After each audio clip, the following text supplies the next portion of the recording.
അവൻ ടൗണിൽ പോയതുകൊണ്ടല്ലേ?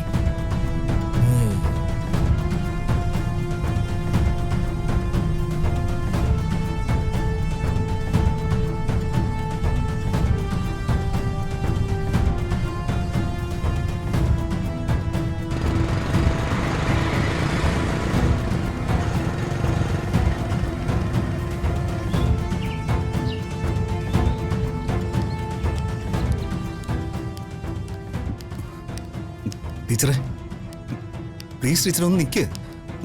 ഇന്നലെ ഞാൻ പറഞ്ഞതിനെ കുറിച്ച് ആലോചിച്ചോ? ടീച്ചറെ എന്താ ടീച്ചറിന്റെ മറുപടി? എന്താ തീരുമാനം? പറയൂ ടീച്ചറെ പ്ലീസ്.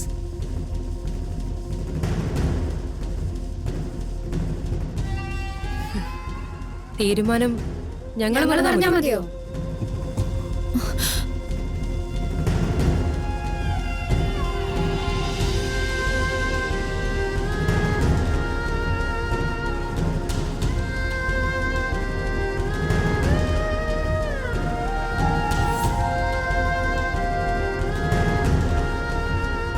ഞങ്ങൾ പറഞ്ഞാ മതിയോന്ന്?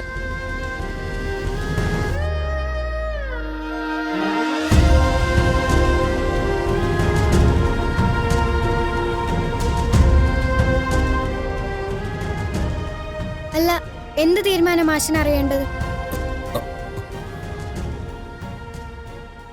വേണ്ട കുഞ്ഞെ, റാണി, രശ്മി ചേച്ചി മിണ്ടാതേക്ക്.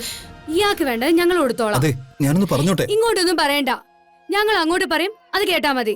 V talk, you hear. അതാണ് മാഷിന് നല്ലത്. ഇല്ലെങ്കിൽ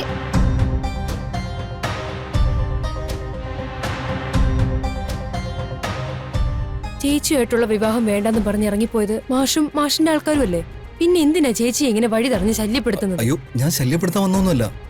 എന്റെ അമ്മ ഞാനും രത്നയായിട്ടുള്ള കല്യാണത്തിന് സമ്മതിച്ചു. ഒരുപാട് കഷ്ടപ്പെട്ടിട്ടാണെങ്കിലും ഒടുവിൽ ഞാനത് സാധിച്ചെടുത്തു. ഇനി അറിയേണ്ടത് രത്നയുടെ തീരുമാനമാണ്. അതറിയാൻ വേണ്ടിയാ ഞാൻ രത്നയെ കാണാൻ വന്നെ. എന്തറിയാനാണെങ്കിലും ഇനി മേലിൽ ചേച്ചിയുടെ പിന്നിൽ നടക്കരുത്.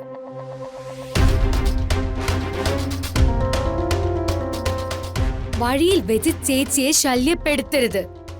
ഇനി ഇത് ആവർത്തിച്ച പൂവള്ളിയിലെ പെണ്ണുങ്ങൾ ആരാണെന്ന് മാഷ് അറിയും.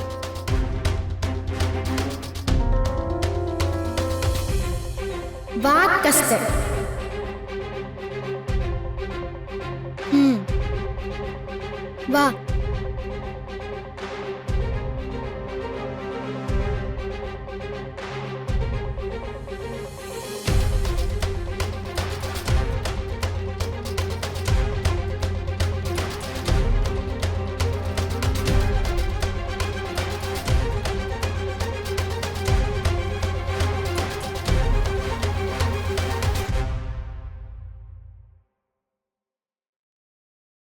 എന്നെ മനസ്സിലായി കാണുമല്ലോ.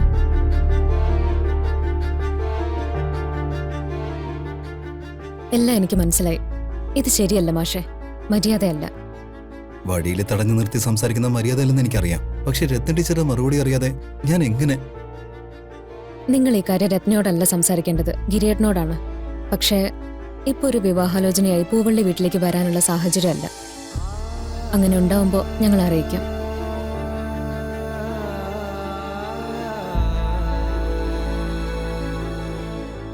അപ്പൊ വന്ന് ഗിരിയേട്ടനോട് സംസാരിക്കണം. തീരുമാനം ഗിരിയേട്ടൻ എടുക്കും. അതുവരെ വഴിയിൽ വെച്ചുള്ള ഈ പ്രകടനം ഒഴിവാക്കണം. മാഷിന് മനസ്സിലായെന്ന് വിശ്വസിക്കുന്നു.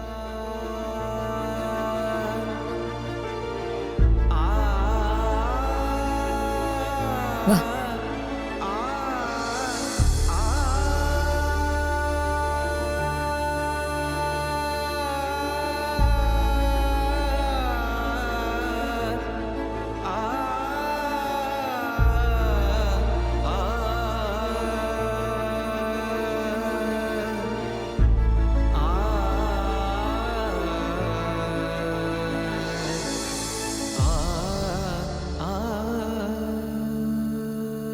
നിങ്ങൾ എന്തിനാ മാഷിനെ വരട്ടാൻ പോയത്? ഇങ്ങനെയാണോ ആ കാര്യം കൈകാര്യം ചെയ്യേണ്ടിയിരുന്നത്? ചോദിച്ചതിന് മറുപടി പറയും. എന്താ അവരൊന്നും മിണ്ടാത്തെ?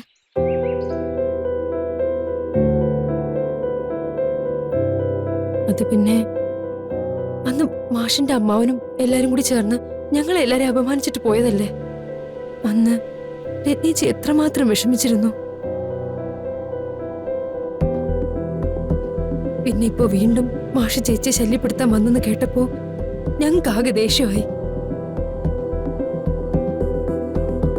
എന്നും മാഷ് ഇങ്ങനെ ചേച്ചിയെ തടഞ്ഞ് വർത്തമാനം പറഞ്ഞു നിന്നാ ചേച്ചി എങ്ങനെ മനസ്സമാധാനത്തോടെ സ്കൂളിൽ പോവും?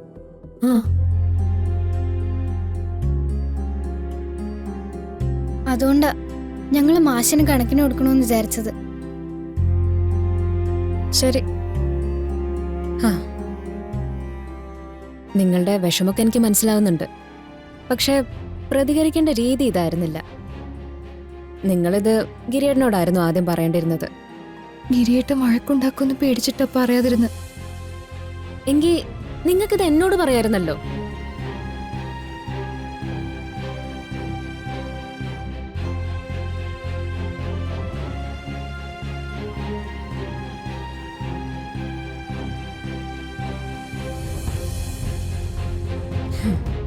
നിങ്ങൾ മാറി നിന്ന് എന്തൊക്കെയോ രഹസ്യം പറയുന്നത് ഞാൻ ശ്രദ്ധിച്ചായിരുന്നു.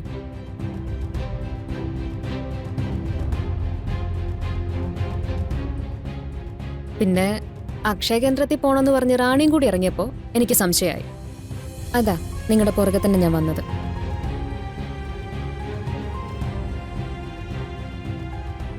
ഏട്ടത്തിയമ്മ കണ്ടപ്പോ ഞങ്ങൾ ശരിക്കും ഞെട്ടിപ്പോയി. ഇനി എൻ്റെ ഒരു കണ്ണ് എപ്പോഴും നിങ്ങളുടെ കൂടെ തന്നെ ഉണ്ടാവും. ഇനി ഇതുപോലെ എന്തെങ്കിലും ഒരു പ്രശ്നം ഉണ്ടായാ അപ്പൊ തന്നെ നിങ്ങൾ ഗിരിയേട്ടനോട് പറഞ്ഞില്ലെങ്കിലും എന്നോട് പറയണം. നിങ്ങൾക്ക് എന്തോ എന്നോട് പറയാം. ഞാനിപ്പോ നിങ്ങളുടെ അമ്മയുടെ സ്ഥാനത്താണ് നിൽക്കുന്നത്. നിങ്ങൾക്ക് എന്തെങ്കിലും ഒരു പ്രശ്നം ഉണ്ടെന്നറിഞ്ഞാൽ അത് പരിഹരിക്കാൻ ഞാനുണ്ടാവും.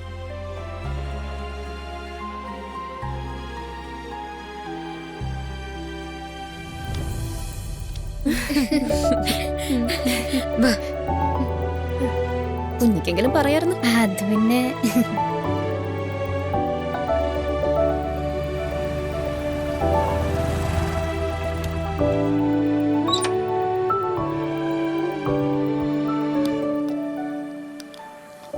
മാർക്കറ്റിൽ തിരക്കുണ്ടോ?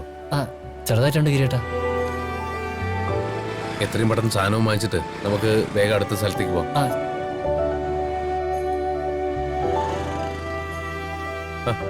മുരളിയണ്ണ, എന്തുണ്ട് വിശേഷം? കണ്ടിട്ട് കുറെ ആയല്ലോ. അതെ അതെ, കുറെ നാളായി. ഇടയ്ക്ക് ഇറങ്ങാത്തെന്താ? അതിന്റെ ഓരോരോ തിരക്ക്.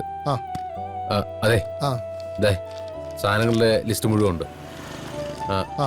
പിന്നെ തക്കാളി 1 പെട്ടി മതി, അധികം പോകുന്നില്ല.